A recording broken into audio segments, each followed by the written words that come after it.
Several years ago. Again, an idea that sounded very good and a lot of people voted for it was to put some limits on class sizes so that there would be fewer students per classroom per teacher in the state of Florida.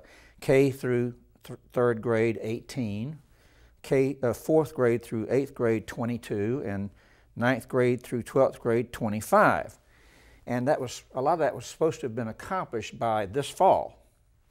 But that hasn't happened, and the fiscal impact could be terrific. So this proposed Constitutional Amendment number 8 would provide some flexibility in meeting those goals, lowering class size and so forth, but allowing more flexibility through averaging those numbers across all classes and so forth. A lot of school boards are in favor of that since they need the flexibility, especially in these economic times. But what do you say about that? Well, I like it. It's called right-sizing the class size, having some flexibility built in.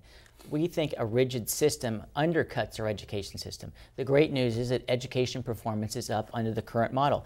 This amendment would simply keep the current model, allow school boards, local school districts to have a little bit more flexibility of where they spend the money.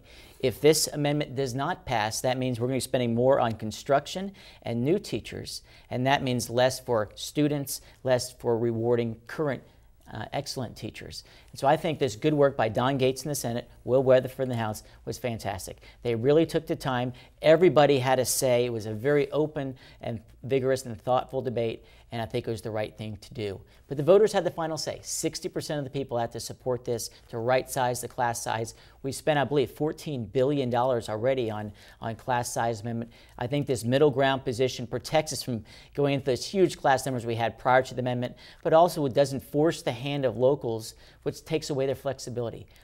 I'm a product of the public schools. I'm a teacher. I see the end product of our K-12 system, and I've been teaching since 1993.